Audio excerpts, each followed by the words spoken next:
শহীদ ওসমান হাদি হত্যার সাথে যারা অভিযুক্ত তদন্ত কার্যক্রম চলছে।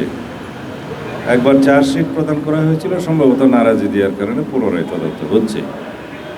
ইতিমধ্যে ভারতে প্রথমে 2 জন, পরে আরেকজন আসামিকে গ্রেফতার করা হয়েছে তাদের দেশের নিজস্ব পুলিশ ফোর্স, এবং সেখানে আমরা আমাদের দূতাবাসকে আমাদের যে পররাষ্ট্র মন্ত্রণালয়ের মাধ্যমে ডিপ্লোম্যাটিক চ্যানেলে আমরা অনুরোধপত্র পাঠিয়েছি যাতে বাংলাদেশে তাদের প্রত্যাবর্তন করানো হয়।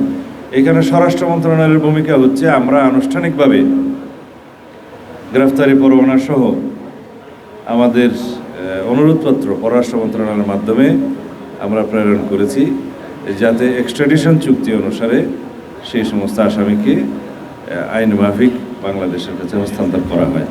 আমরা এখন বেশ কিছু পৃথিবীর উন্নত রাষ্ট্রের সাথে কথা বলছি বাংলাদেশের পুলিশ সংস্কারের জন্য। আমরা যে সমস্ত পদক্ষেপ নিতে চাই আরও বেশি মান উন্নয়নের জন্য, বিভিন্ন ক্ষেত্রে ক্যাপাসিটি বিল্ডিংয়ের জন্য, যাতে আমরা পুলিশ বাহিনীকে আরও সমৃদ্ধ করতে পারি, সেই জন্য আমরা সহায়তা চাচ্ছি। সেটাকে অনেক সময় বলা হয় যে অ্যাডভাইজারি সাপোর্ট আছে, টেকনিক্যাল সাপোর্ট আছে, ট্রেনিং আছে, ক্যাপাসিটি বিল্ডিং আছে।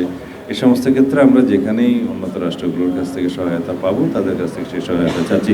ধন্যবাদ।